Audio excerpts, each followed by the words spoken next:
Welcome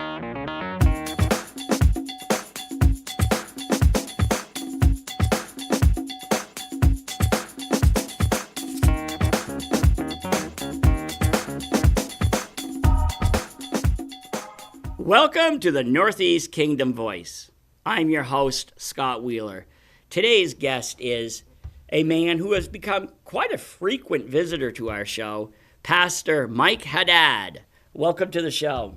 Thanks, Scott. I just wanted to have you come back on today because you are so inspirational in so many ways, and I just love having you on the show. Well, I like coming on the show. Right. So you're the minister of, it is the Derby Community Church. Derby Community Church, because I knew it as, I always got it backwards. Was it the Derby United Church or the United Church of Derby? It was the United Church of Derby, and before that it was the Federated Church, and way before that it was the Congregational Society. Right. Back in 1807, so Right. It's gone through a few names. Now, when you first came here, when you first arrived in the area, you came on the show, and you were a total newbie.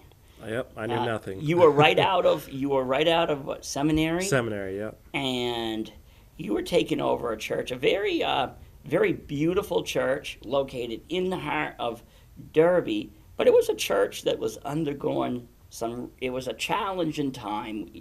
You know, as you know better than I do, churches around the country are having a hard time with their numbers. Mm-hmm. And fast forward, 2 years? Yeah, like 20 months. I gauge it based on when my son was born, because he was born 2 weeks before we moved up here. So he's going on 21 months, so I guess that's as long as I've been here. Right. So you had this little church, tight-knit, good group of people, but the numbers were going down because it was an older congregation, and you know, when you age, sometimes the rolls go down. Well, yeah. Fast forward, what is it like today? Well, to your point, church is in transition, and our church was a church in transition for a handful of years with interim pastor, like a pastor that comes to help, and then they hired a pastor, and he was a great guy, but he was only there for like 18 months. So there's kind of a lot of hope, and then that hope kind of falls through, and so people kind of go and check other churches out during that time, or maybe they leave the church. So when I got there was a number of reasons maybe why attendance was down, and one of the first things I did was just to address some of the elephants in the room, like some of the conflict. And there really wasn't this wild amount of conflict, but there was enough that I could see it. So kind of meeting with people and hearing their stories and hearing some of the grief that people went through. Right. And after kind of doing it was kind of like a year of working through those conflicts, whether big or small, and doing some peacemaking, that the atmosphere started to turn into a peaceful and joyful atmosphere. And I think through that, people started to come to the church and see, this is a place that I want to be. This is a peaceful place with welcoming people. They're very warm-hearted. And you mentioned a lot of them are older, you know, There's no other way to put it. But it's kind of like when you go to grandma's house and you just feel that warmth and welcoming. And through, people always want to give the pastor credit, but I have to give credit to the people in the church for welcoming some other people in the area. And just through people walking in our doors, feeling that kind of welcome and warm-hearted nature of the people in our church, we've grown quite a bit. My kids grew up going to the church, as in, I think all but one is older than you, but it got to the point where, no disrespect to the other parishioners, but when in recent years, when my wife and I would go, we were like the kids. We were like, we could have been sent down to the daycare area because we were the kids. But the last time we went, after you put the roof, because I feel much better now you have a new roof. Because it's not going to cave in I'm on not you. a frequent visitor, but now I don't have to worry about the roof falling in on me. And what I'm saying is, it isn't that the roof was unstable. It's just that I'm not a regular churchgoer. Right. But what I noticed was your you now have the whole breadth of ages there. We're no longer the kids. We're now the middle-aged people. So you have babies there. You have senior citizens and everybody in the middle. Yeah, kind of the nice thing with church and church growth is, say you get one family, like one new family to check out the church. Right.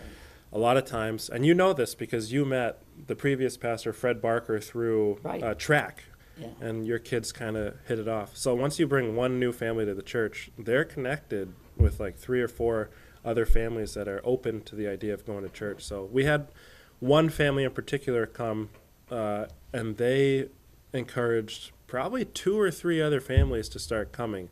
So again, people want to give the credit to the pastor all the time, but really it's just, it's the different people in the church that are inviting new people in. And when people come and they see, oh, there's another family here just like me, they feel more apt to continue to come. Well, I agree with that, but I also think you bring a lot to the church. I knew you'd say that. Is because the one thing I really like about you, because is you're a preacher, but you're not preachy. Is what I'm saying is sometimes words ring hollow, and you're so down to earth. Like you're just an ordinary person. You're willing to admit your shortcomings. But on the other hand, they're not even. Some of them aren't shortcomings. Like you might be a minister, and probably people think you just sit around, read the Bible all the time. But I also know you like heavy metal.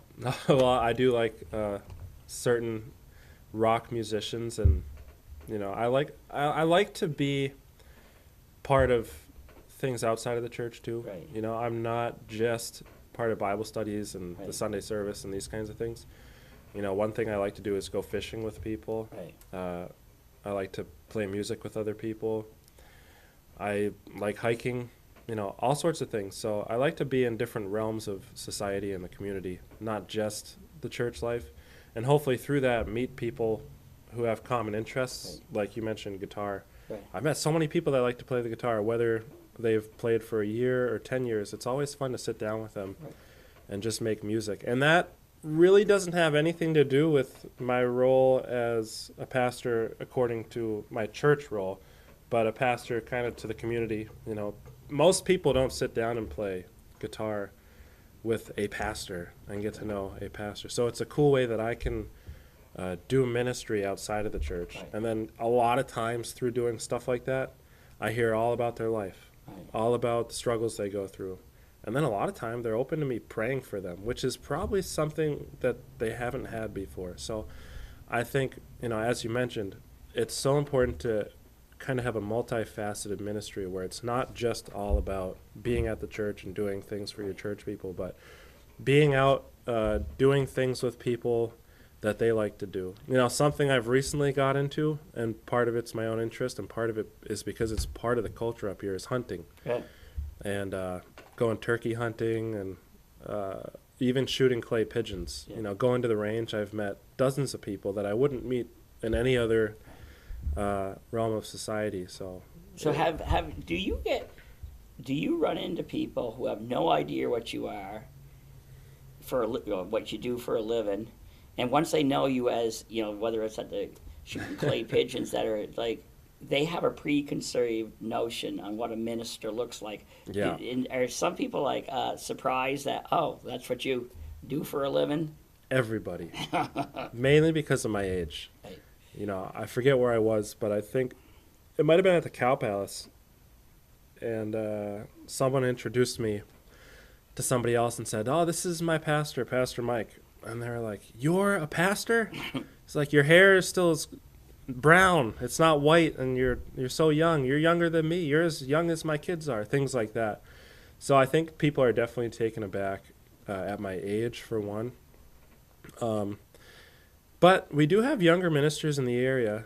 James Merriam of the United Church of Newport, Pastor Sam Gunn of Faith Lighthouse. We have younger ministers coming into the area. So what people will say to me is, "You're like the third young pastor that I've met." And they're kind of encouraged by that because they're wanting the legacy of these churches to be carried on. And so to see young people come in who are passionate about this area and about these churches, that means a lot to everyone, not just people who are involved in the church. You know, there's people who will never show up at the church, but to know that the Derby Community Church has a young pastor there, for some reason that inspires them, and that gives them hope that, oh, maybe there are some good things happening in the younger generations in this area. And then I'm able to say, you know, I'm not the only young person at that church. There's other young families that are coming who are great examples to children and who are great role models. Because a lot of times people, like you said earlier, I think before the segment, is that it's a lot of bad news. There's a lot of bad news out there. I try, and I can be pessimistic. It's something I have to work on, but I try and express and exploit a lot of the good things that are happening in the area, much like you do, to show people, hey, there's still some hope in this community. Still a lot. You know, the one thing I've often joked to you about is I have a hair envy for you. Is I look at your head of hair and I look in the mirror and I'm thinking, oh, if you ever want to get rid of it and do a hair transplant, I'll take. But you're not the only minister to be in that church who had a great head of hair. John Janko. Reverend Janko. And he still does. He still does. So now my friend Pastor Barker, well, he's going my route just many years later. He has other great aspects to him. Right. So. Well, he grows a good beard. That's true. I can't do that, you know. Yeah, so you know, it just depends on where the hair is going to come out. Actually, I think that's one of the main reasons I was hired. Some of the ladies in the church, and this is kind of a joke, but when they met me, two things they said: "Oh, wow, you're tall, and look at your hair." Yeah. And for some reason, that means something to people. But hopefully, I hope. You know, I don't go bald because you might lose your job. My dad's side of the family has a balding problem, and I could potentially lose my job. I don't think you're going. I don't think you're going bald, and I don't think you're going anywhere. And because you do see some ministers come and go, but from talking to you and becoming natural friends with you, even hanging out at our campsite, I don't think you plan on going anywhere. You know, a lot of people wondered about that because I think the average stay for a pastor in the U.S. right now is like 3 years. Right, really. 3 years. So it's kind of like people like me in positions like this kind of would look at a small church in Vermont kind of as a stepping stone. Right. Like, I'm 26. I guess I started when I'm 24, so let's go back to that. I'm 24. I'll go to this little church. I'll get experience. And then after 3 or 4 years, I'll move to Boston or somewhere where I can really have a big happening church. I don't look at it that way. I see it as more of a longer period of my life being at this church. And I have a passion for small churches, particularly small churches in New England. A lot of people were wondering about that, though. They thought, we really hope he stays. And people would say that. People would say, we hope you stay. And this sounds a little morbid, but a lot of people in the church told me, you have to stay so that you can do my funeral. Right. And, that's 10 or 20 years for some of them. Right. So what really gave evidence to people that I planned on staying was in Vermont, you can buy your child a lifetime hunting and fishing license for like way less money before they turn 1. So it was like a week before Teddy turned 1, and we bit the bullet, and we got Teddy his lifetime hunting and fishing license. You bit the bullet. Built the bullet. No pun intended. Then you got a hunting license. And once we did that, once we got Teddy his lifetime hunting and fishing license, people were like, oh, thank God he's going to stay. That's what told people, oh, they're serious. They're going to stay here. So. No, that's it. And so now you have, there were positive things happening in the church. It was just had stagnated a bit. Fast forward, you have what? If I recall right, you have a Wednesday women's. Well, we have like 3 things going on Wednesday. Wednesday mornings we have a men's breakfast, and I've been pleased with that. There's been a how many people are you up to at the breakfast? Yeah, it's right around 16. Right, I went to it for years, and it was always like 6, 8, maybe up to 10. But my father's been going to it longer, and I think the numbers keep going up, don't they? Yeah, and the cool thing is it's not just people from our church. It's people from the community. It's people from other churches. It's kind of a conglomeration of different people. And also on Wednesdays, we've had like a women's book group, and at night we do a meal for, yeah, I don't know. I never know how best to say it, but we do a meal for people in the community that have needs. Right. You know, maybe they don't have the means to make a nice home-cooked, nutritious meal every night of the week, and a lot of them are struggling because, as you know, there's a lot of financial struggle in the area for a number of reasons, and I don't need to get into that. But what we do is, and it's, again, I don't get the credit for this. It was a couple in the church that initiated this, and they saw the needs, and they said, we're going to do something about it. Can we start a Wednesday night meal for people in the area? And we got, you know, we're right next to the Border Motel, and we're right near a couple of trailer parks, and even people with 5-bedroom houses, a lot of them are struggling. You never know. So people from all areas of the community come to this meal, and it's just a free meal. And on top of that, we're offering friendships with people that a lot of them are lonely, or a lot of the crowd that they're used to hanging out with is bringing them down. So for them to come to a place where they have free food, good food, the guy Frank, who cooks the food, does an excellent job every week. They have that, but they also have the friendships that they're building with people that care about them, are praying for them, are helping them through different counseling needs that they have. So it's really a really great ministry. Now, that's going winter on. here, as you probably have figured out for a lot of people, it's also an isolating period of time because, Yeah. you know, at your age, when you look at a patch of ice, you probably still say, oh boy, and you take off running. You can slide down it. And slide down it.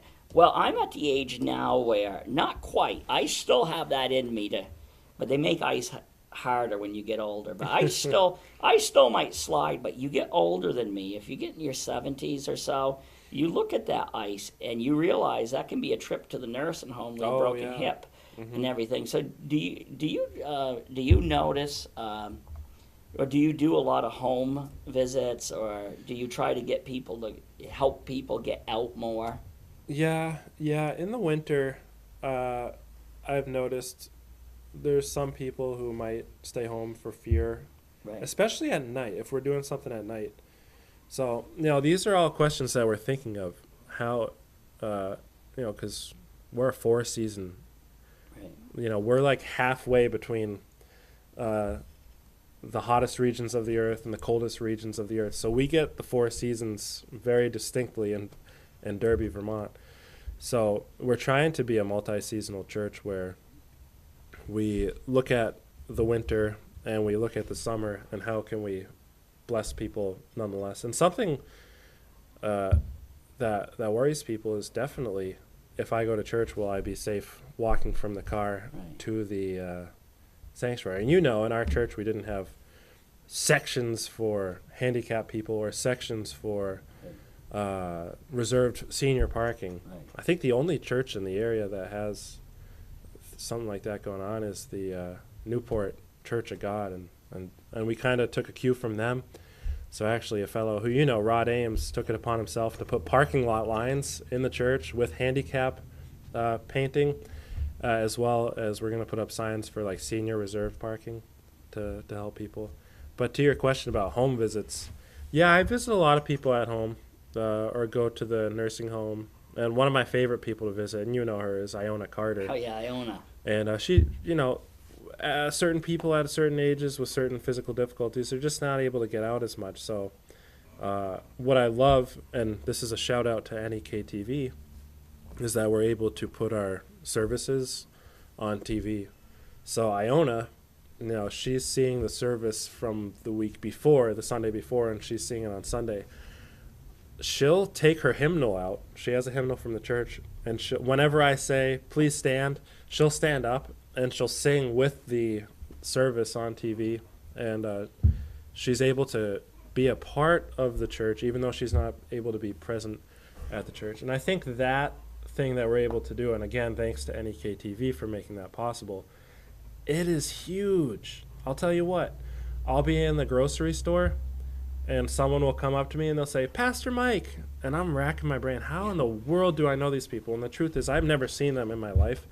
But Sunday afternoons, I kid you not, there are people who will tune in to our services. And they'll see me. They'll know all about my family. I'll be in the grocery. They'll say, how's Isabel doing? I'm like, how do you know my daughter? But I talk about her in the service. Right. So there's ways to minister to people outside of the church. And these are all really good questions that we're still thinking through for sure. And you even minister not so much minister, but that sign you have out front. Every once in a while, you change up the saying on it. Can you recall any right offhand that you've put on your sign? Well, I know last winter I put one on that said, whoever keeps praying for snow, please stop. Right. And it's either funny or encouraging. Right. We don't do the judgmental signs that you might see kind of in other parts of the country, but either humorous, informative, or encouraging. That's really what I stick to. Did you have one that was talking about even admitting you're imperfect? Oh, yeah. The perfect church for imperfect people. Right. And I even... People loved that. Yeah. It's so simple. It really catches your eyes. It just catches your attention. And that simple little video that you and your brother made, it just captured... First of all, let's play it now. I'm Pastor Mike, and this is Derby Community Church.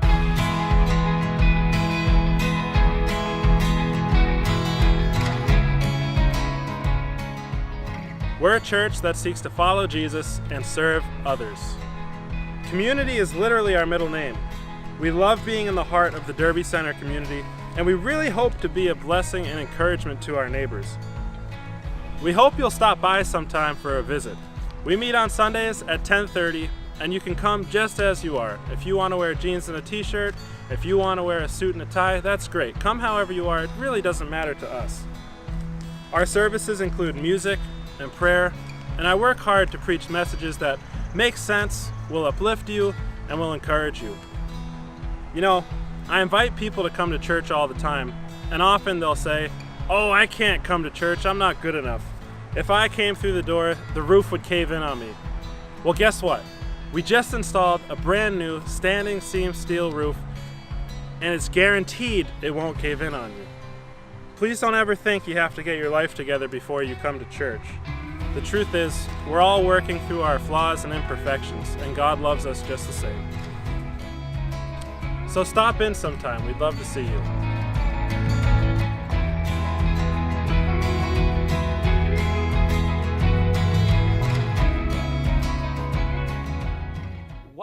Response did you get from that video that you put out online? You know what? It was pretty incredible. Like a week after putting that video out, we had 12 people visit the church. And they were all people that are interested in finding a church home. And I'd ask them, I'd say, because I'm always curious, how did you hear about this church? Did somebody invite you? Did you just drive by and stop in? And I think a lot of them said they saw the video and other things online. And it's an incredible tool to make a high-quality video that expresses the personality of the church, which is basically, you're welcome here. No matter who you are or what you've done or what you've been through, your age, nothing. You're welcome here. And that simple little invitation opened up the door to quite a few people. We had a lady visit from Magog, Quebec on Sunday. I'm like, that's 45 minutes away. But that's how powerful social media advertising is. And it's really not that difficult. But that video, I really tried to express, one, my personality, because, being honest, people want a pastor that they can connect with on a personal level. So for people to get to know me even, they might drive by and see the sign and say, "Oh, Pastor Mike Haddad, he's the pastor there." But until they really get to know me, they might not be as open to coming to the church, because people want a pastor that they can connect with, that they will be encouraged by, that they'll learn something from, that like you said, will preach but not be preachy, Right. or that kind of thing. So I feel like the video, one, was a great way for people to get to know me, and two, a great way for people to get to know the church. Right. And I'm so thankful for my brother. He's a missionary in Berlin, Germany. He was here for like 2.5 days, and he said, we're going to make a video for your church. You're going to love it. The area's going to love it. And it got like 3,000 views on Facebook. So Because I think there's a stereotypical view of the ministry, because I agree with you. This area has some outstanding ministers. You're not the only one. We have like Larry Wall. We have Larry Wall. We have numerous other ones. The Barkers are still. Oh, yeah. They fill in wherever the void is needed. They're retired, but. And the one thing I liked about you, too, is when you first came here, you sought out people, including we bumped into each other, then became friends. And then I told you about, even though I'm not Catholic, the one guy I'm really endeared to is Father Charles Davineau, who is now retired and living at Michaud Manor. I think you went up there and just to meet the good father, because the good father, if he had not been a priest, I think he could have been a stand-up comedian as well. Yeah, he's very funny. He's just a humorous guy. But I like how, and I think this is the one thing that's really changed. It really has evolved in this area. I shouldn't say changed. I know you are friends with ministers who you probably, if I understand right, you don't totally agree with their understandings, but you're still friends with them and you still work together. Yeah, I've learned a couple things. One, you put any two people in a room for more than an hour, you'll figure out they believe different things than you believe, or maybe like nuanced a little bit. Like we can agree on a lot of areas, but maybe your perspectives on ministry is a little different, or even how the church service or the music, there's opinions on everything. But I really feel that me and the other pastors in the area are able to put those differences aside and really just cherish the things that we have in common. I think that's very important now too, because I happen to believe that we have more in common as people of the world than we have differences. But I think most of us realize that. But I think the media is so focused on dividing us than showing the division, whereas I have friends who I don't agree with on some very big issues, but we are still friends, and we're very respectful. And so I think with the churches around here being like this, I think it's very important. Oh yeah, there's I probably shouldn't. People at my church, at least, I don't know, might think it's wrong of me to do this, but I will invite people to other pastors' churches. And what I mean by that, I met a fellow last week, and he has friends at the Church of God. And that's not my church, but I said, well, why don't you go there, And I gave him all the info. I told him all about Pastor Larry Wall. I told him all about other stuff. I said, you really, should think about checking it out. There was another time that someone came to my church, and they really wanted to play the drums. We didn't have a drum set. So I was like, well, the Morgan Church has a drum set. Why don't you check them out? And it's kind of not what you want to do if you're trying to build a church. But I figure if anybody who goes to any church in the area, that's a win for me. Right. Because we're all in it together. It's like we're all playing on the same team. So if I invite someone to Larry Wall's church and they go there, that's a win to me. If I invite someone to the Morgan Church and they go there, that's a win to me. And I'm good friends with all these pastors. Even just down the road here, the Newport Baptist Church, Pastor Dave Listener and I we've gone fishing together. I'm hoping to go hunting with him. I've invited people to his church because they live right in that area. I'll say, there's a great pastor who preaches excellent sermons. Check that church out. And let's be real, not every church, your church isn't for everybody. No. Pastor Wall's preaching might not be for everybody. You have to find the church that fits your needs, as in, the style. Okay, we only have about 5 minutes left. You also the church is also being used more as a, for community events because you have that big, beautiful hall. Yeah. And I believe you were telling me in recent days there's a veterans event that is going to be coming up. Yeah, so I'm working with a couple local people, one who attends the church and then his son, both veterans. And, we're trying to use our facilities for the community, for Right. people. And people drive by our church all the time. They have no idea that we probably have the biggest function hall in the Derby Newport area. And so when people come in, they see that. And one such fellow, this fellow named Dana, he's part of a combat veterans association. And it's really, and people can get the wrong connotation, it's really like a biker group. It's people that like to get on the motorcycle and go for these long rides. Right. And the Vermont chapter is looking to do an event next summer in July. And one aspect of the event is not only riding the motorcycle, but going to a local monument. And we have that World War II memorial right beyond the church, and they're going to use that monument and do a little service there. And then we're right down the road from that, so they're planning on using our facilities for lunch, and I think the 40th Army Band is going to be at the church.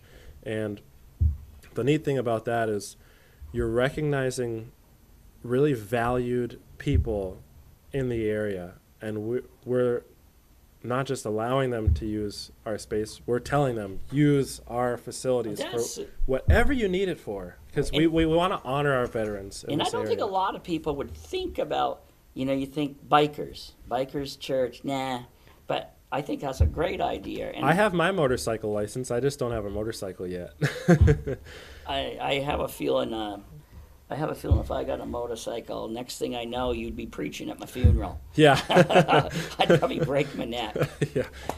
Well, we want to invite people of all walks of life, whether you're into motorcycles or if you're the most boring person in the world that just sits at home and does crossword puzzles. We don't care. Just come to church. Right. And through inviting organizations like this, we're showing as a church, hopefully, that we care about people. We care about our veterans. Not only that, but like 75% of the men in my church are veterans. Right. So we're honoring them as well. We're connecting people that maybe live next door to each other and don't even know, hey, you're a Vietnam veteran as well, things like that.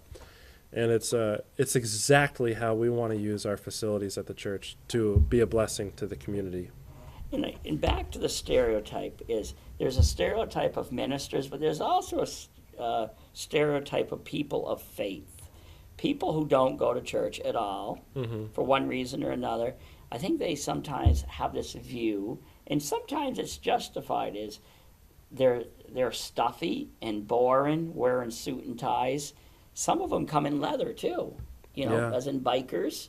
They come in all shapes, sizes, colors, backgrounds, and not everybody. No disrespect to suit and ties, but not everybody who goes to church these days wears suit and ties. What's really eye-opening about that is we can't require people to have to dress a certain way or act a certain way. Of course, we want people to be respectful, and we want people to show that respect to one another. But as far as the package that people come in, you can't expect everybody to dress one way. I invited a young fellow to church maybe last year, and he said, I'd love to come to church. I need to stop by my dad's house and borrow his suit and tie. I said, you don't need to go out of your way to borrow a suit and tie. Here he is thinking, I want to go to church, but in order for me to show up, I need to dress a certain way. I told him, I said, how you're dressed right now in jeans and a t-shirt, that's fine. Just come like that. And I think more and more my church and other churches in the area have realized that we need to accept people how they are. We can't force them to spend $200 of their meager paycheck to go and buy a suit and tie just so they can show up to church. that's ridiculous. You And know, the last time I was at church, you weren't wearing a suit and tie even. no, I never really wear a suit and tie ever. It's really not my thing. And two, and this is way more important than my own preference, is I want people to come to church and feel like, oh, the pastor isn't dressed to the nines. Maybe I don't have to feel that pressure as well. And there's different opinions about that. I know for a fact there's people that would rather I wear a suit and tie. And I totally respect and appreciate their opinion. But I'm more out to do kind of like the Jesus thing, where he dressed in commoner's clothes and he talked the local language and kind of did the local thing. And hung out with ordinary people. Hung out with ordinary people. And I think more and more as I do that, it motivates people who weren't doing that before to join me in that effort. Okay, well, we are out of time, and it was, as usual, it was great having you on, and I welcome you on. Maybe when the veterans event comes that'd be closer, great. we can invite the folks who are organizing it on too, and we can talk a little more about it. I think that'd be excellent. All right, well, thank you for coming on, and thank you for all you've done in this area for, what, 20 months, you said? Almost 21, Yeah, 21 Going on months. 2 years. You are